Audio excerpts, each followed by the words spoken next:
One of the key competencies for career readiness that employers value the most is critical thinking and problem solving, followed next by teamwork and being able to collaborate.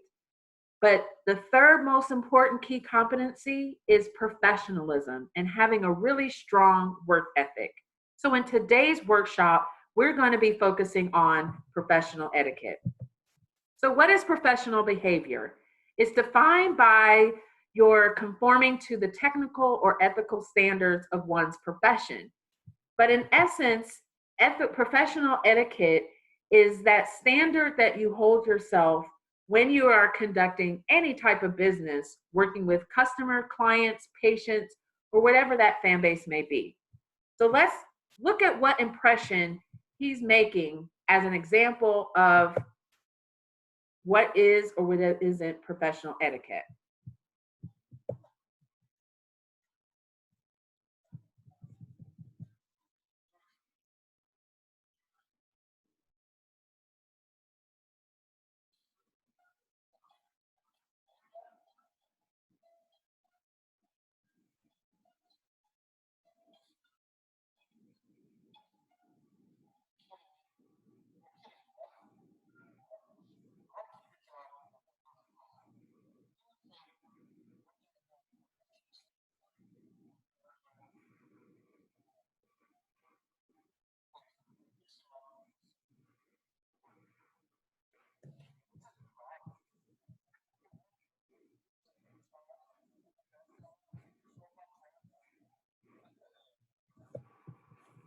So, what impression did he make? How was he dressed? Did he show up on time? What was his attitude when he was approached by his supervisor? Did you notice the difference between him and his coworker? Those are all critical when making that impression. So, the importance of acting professional is key to remain professional at all times, no matter what the business environment is. It could be your own company, or you could be working for someone else.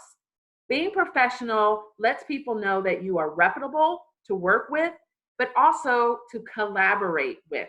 And remember, a key competency is teamwork and collaboration. But most importantly, professionalism conveys intelligence and poise regarding your position. And when it comes time to move up in your company, that is something that will be taken into serious consideration. So, part of your career management is really cultivating your career. So, when you think about either starting a new career or switching careers, you want to build that reputable reputation just so that you are known for being professional. Now, you may have encountered supervisors or even coworkers that are less than professional. However, if it's someone who's been at the company for 20 years, they've already built up a reputation for their knowledge, skills, and ability. With someone who's just starting out at a company, whether you've been in the career field for a number of years or not, you may not quite have established that reputation. So you always want to think about how you're cultivating your career and what your personal brand says about you. So let's talk about career management. It's the process of creating a plan to accomplish your future career goals.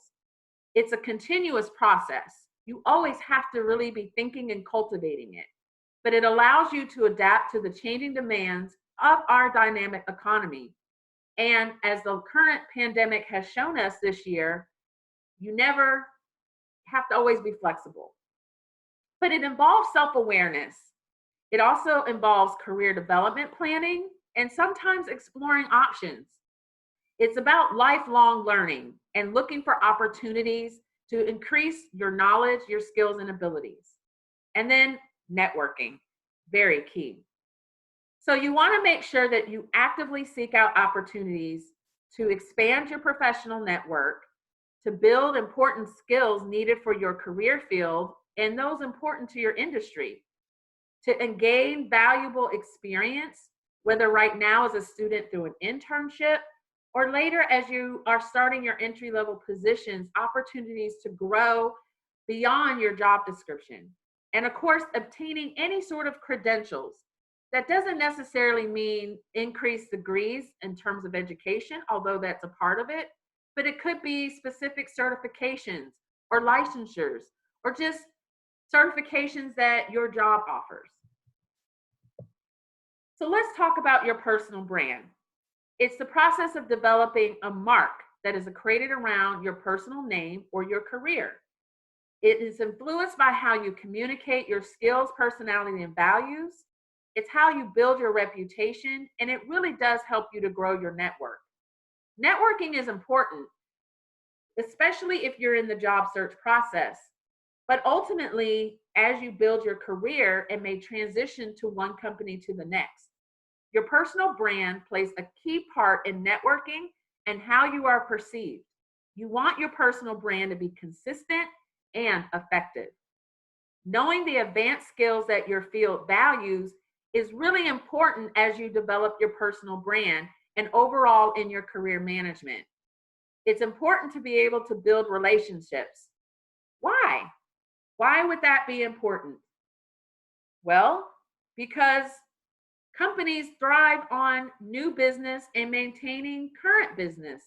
That's relationship.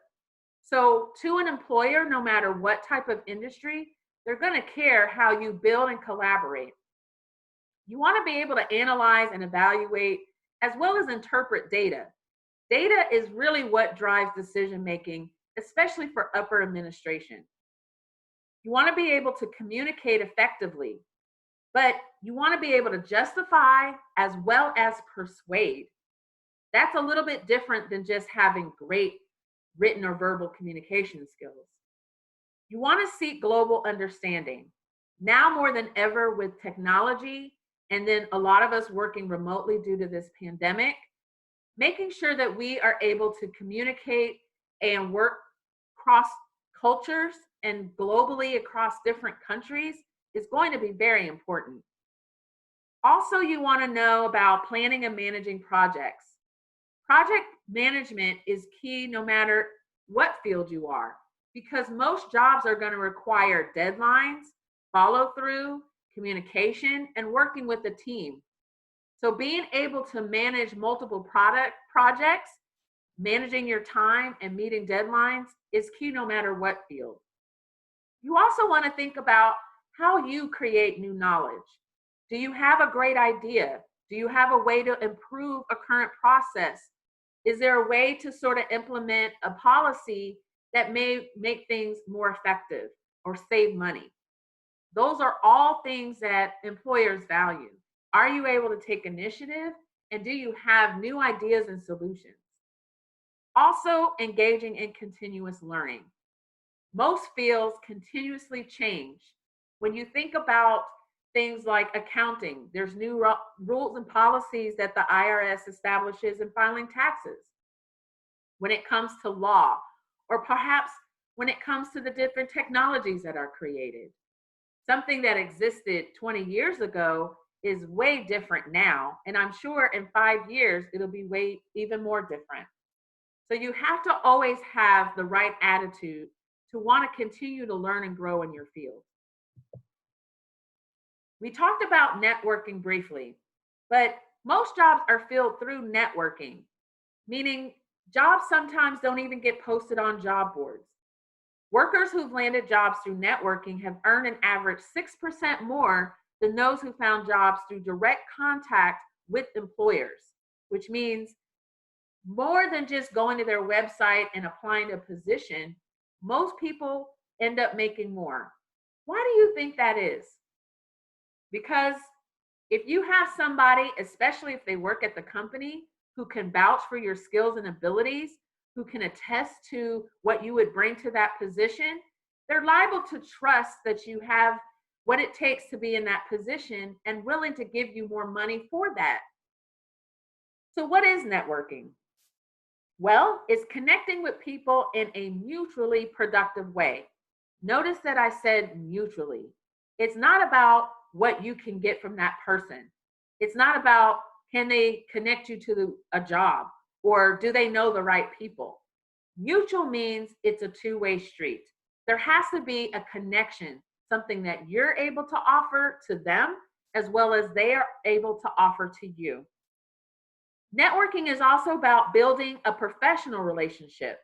Usually it's around common interests or skills, abilities, and usually career goals. It's important to protect your reputation because you want to make sure that as you are expanding your professional network, they are comfortable and confident in recommending you to their network.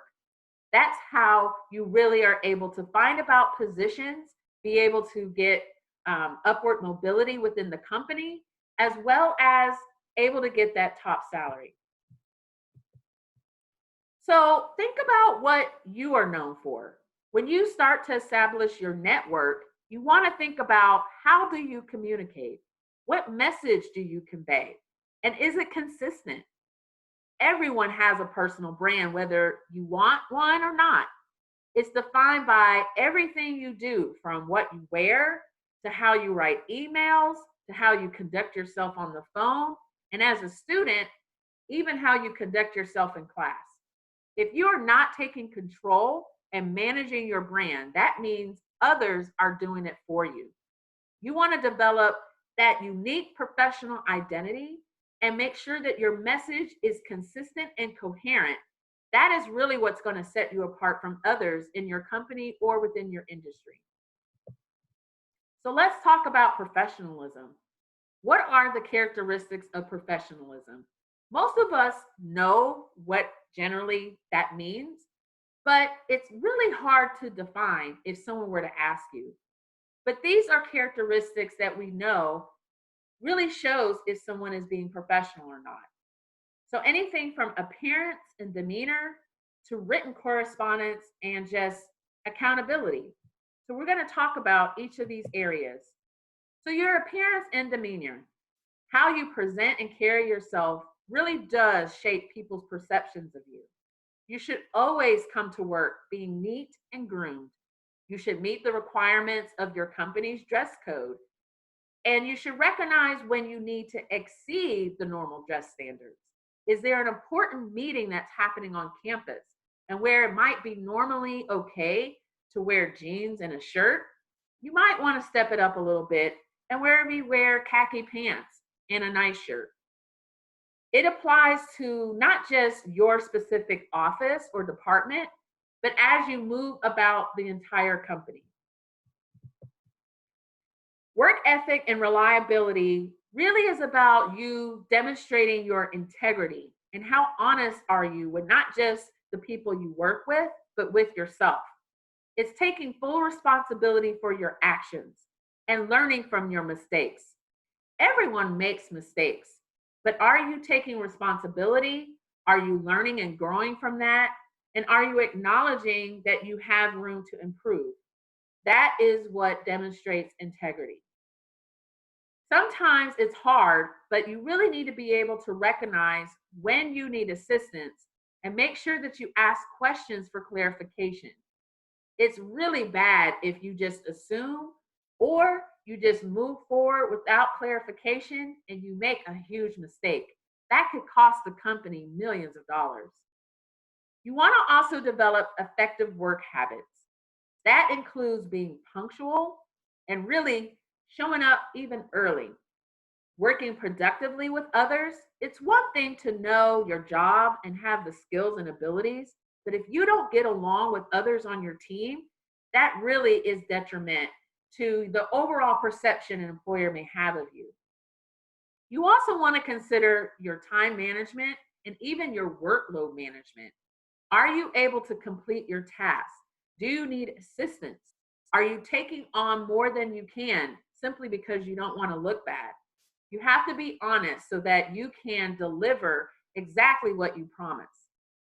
You also want to act in the interest of the larger community or company or department. So that means sometimes putting your personal things aside.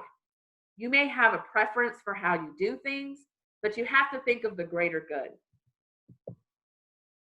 So you must always remain professional, being polite and courteous and well-spoken, no matter the situation. It could be with clients, supervisors, or even with coworkers. Sometimes it's hard to maintain your composure, but being rational and keeping calm under tense circumstances are really key to remaining professional.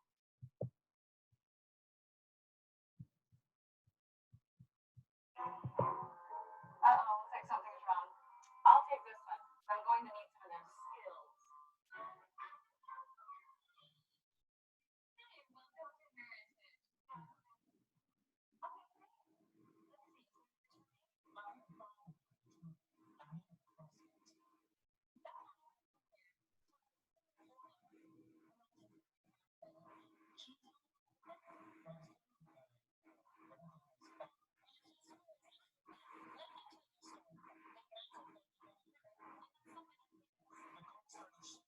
And ask questions that help you guide them to a solution.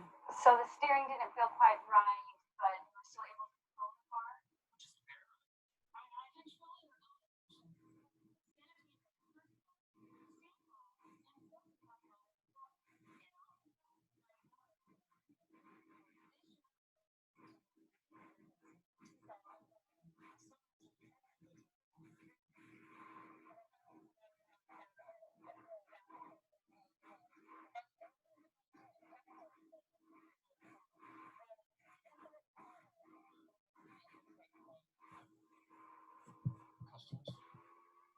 So, as you can see in that example, that could have easily gone really wrong and left. It could have escalated the situation where the customer was increasingly getting frustrated and angry. And if the person who was helping him also showed frustration and got angry back, that wouldn't have been a great situation. But by remaining calm and keeping her composure, she was able to de escalate the situation and really help the customer feel valued and helped. So let's talk about dealing with unprofessional behavior. We've all probably have an example of when we've either worked with someone unprofessional, dealt with a customer who was definitely unprofessional, or perhaps even had a supervisor who was unprofessional. Not everyone places an emphasis on professional behavior, but it's important that no matter what, you still remain businesslike and don't react to this adverse behavior. Remaining professional despite the behavior of those around you will really help you stand apart. And remember, it speaks to your integrity. Here are some common unprofessional behaviors: being unresponsive or avoiding addressing an issue. You know this is happening when people dodge around the bullet or they act too busy to address the situation but never return. Or perhaps they kind of put it off, even though they know that this is something you're trying to address. Another one is blaming or pointing to external factors as the cause of a problem. That really is not taking responsibility, but coming up with excuses or pointing fingers to other people as a way to replace the blame. Not keeping promises. Well, when it comes to dealing with customers, you have to really deliver, or else they no longer trust you and will give you their business. But also to a coworker, a teammate, or possibly even a supervisor, if you said that you will deliver, again, you don't want that trust broken.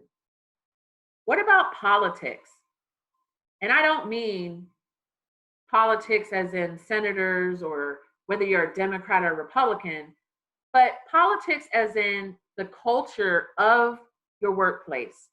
You really have to put your interests ahead of the team, especially when it comes to recognition. Sometimes it can be a little cutthroat, but that's when people are working for themselves, making sure that they stand out because they think that will win them brownie points or perhaps get them the promotion or an increase in salary.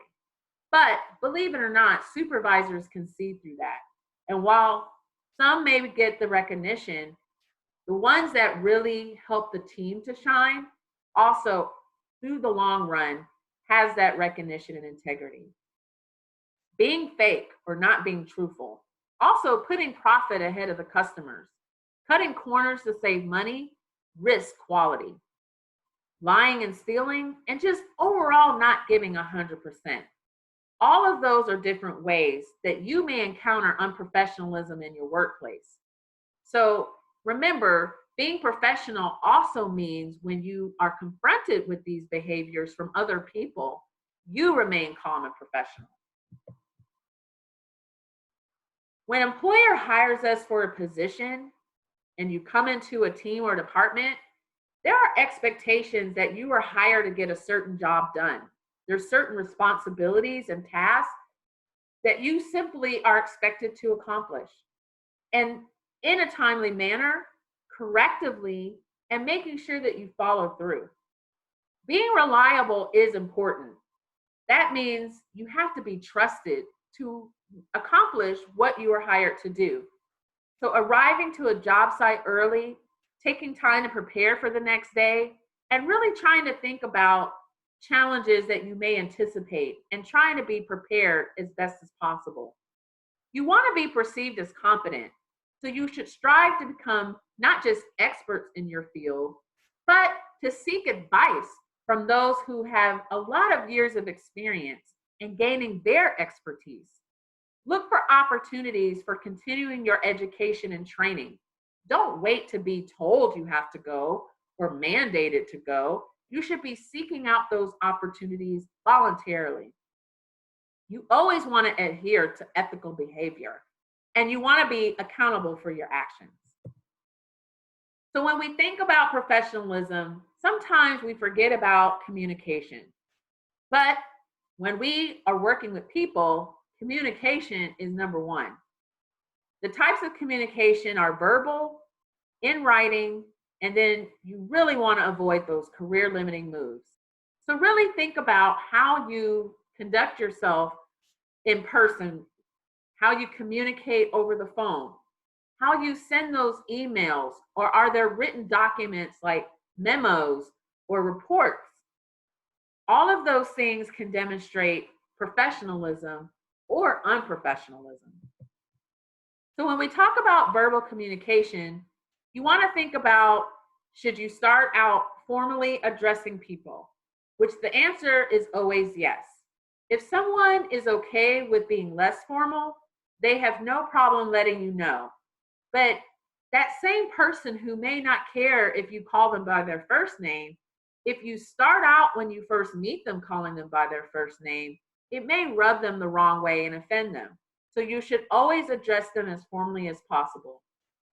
And even though in our personal lives, swearing and using kind of incorrect language is okay and acceptable, when you're in the workplace, you really should think about your language, whether that's using slang, whether that's using curse words, or other sort of things that can cause people to be offended. You also want to be aware of gossip. We all kind of talk and share little snippets of our lives as we're at the workplace, but you want to be careful about spreading things that you haven't heard directly and let the person who has the story actually tell themselves. You want to be careful about really spreading anything negative or saying anything negative. Make sure that you confront someone in private, not cause drama or a scene. And you want to really watch your coworkers, not just to follow their lead, but to really check out the vibe and know who you can trust. There's going to be those that tend to tell everybody's business, and you can tell the ones that are there to stir up drama. So those folks you really want to try to avoid, because being associated with those folks, people start to make assumptions. When you're over the phone, you really want to think about your phone etiquette. So when you place or answer a phone call, how does the company want you to identify yourself? Do they want your full name? Do they want you to identify the company and department first? So making sure that you check on those things instead of making an assumption will really help you to maintain that phone professionalism. If you have to use a speakerphone, make sure that you let the people know ahead of time that you are placing them on speaker. And try to mute your phone while others are presenting information. And even though I haven't added it to our presentation, now more than ever due to working remotely, that goes for the same for video conferencing meetings, such as Zoom or Skype. Try to make sure that everybody's phone is muted just to cause unnecessary noise. Also, think about the voicemail. Maybe you have a direct office line, or maybe there's just one for the whole office. This is usually a company's message system, so you really shouldn't try to personalize it. Make sure that it's professional and it states your name clearly, and you keep the message brief and repeat your name and number at the end, or any other ways for them to contact you. So when you think about written communication, not many of us do this anymore, but there's still some that we do. But make sure you proofread it before you send it out. There's nothing more embarrassing or unprofessionalism when it's sent out with a lot of grammatical errors. So you want to make sure there's no typos, you correct any grammar or slang or unnecessary abbreviations that may be misinterpreted.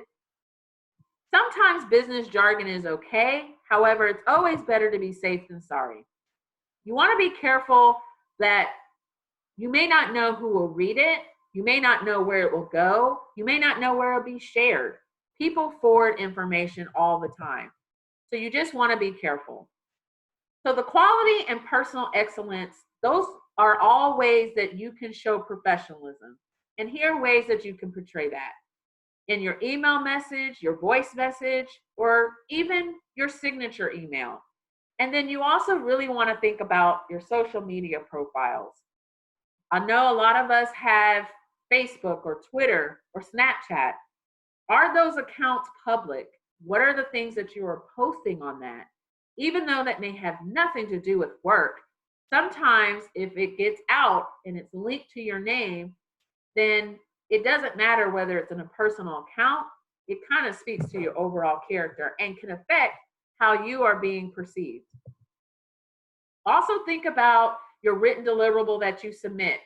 It could be a report, or it could be a presentation that you have to do, or perhaps it's an office brochure detailing information to a client. You also want to think about presentations that you make in front of anyone else, or even just a business card that you hand. The manner in which you greet someone, whether it's a customer or a coworker, also really speaks to your professionalism. Also, how you dress yourself. Do you come to work looking sloppy? Do you come to work with clothes that are wrinkled, hanging off your shoulders, maybe too baggy? Make sure that you think about how you're being perceived, even if your work attire is casual. You also want to think about the role you play in the community and the quality of the people that you really associate yourself with. I've had before a student concerned about if an employer perceived them to be affiliated with drugs simply because they hung out a lot with someone who tested negative. So you don't want to really think about who you're associating and how that might be perceived. So the impression that you make on people really does matter. Let's take a look at this example.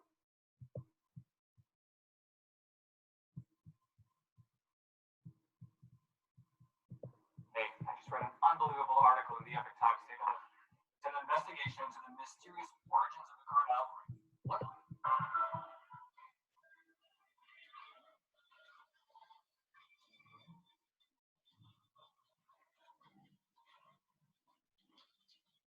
Chris Gardner.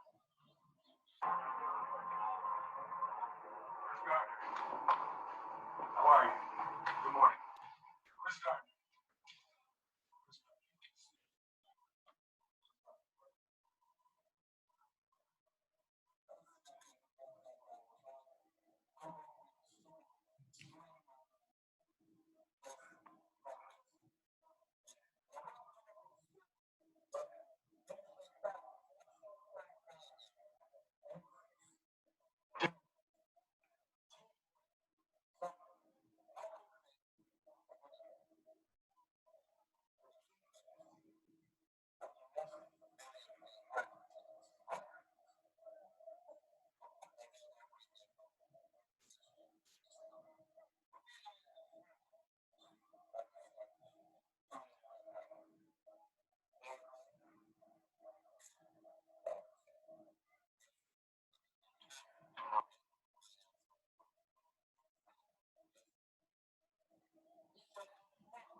So in that example, the character that Will Smith plays, he comes into an interview after trying to get one for, it seems like, weeks, and he's dressed like that.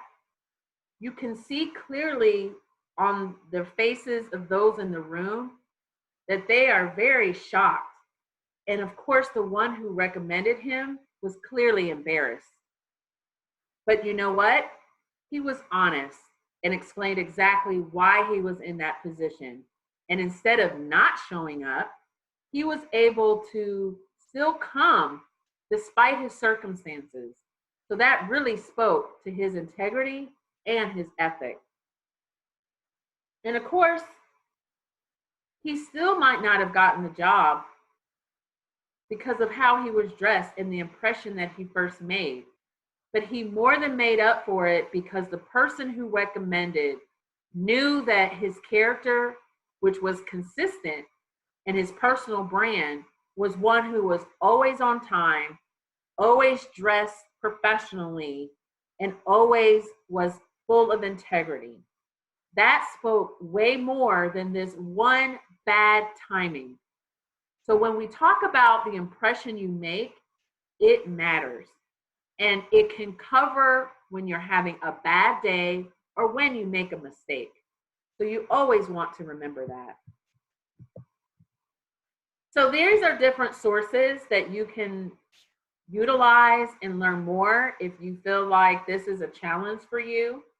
And of course, I want to give credit for all the different resources I have used to put together the presentation.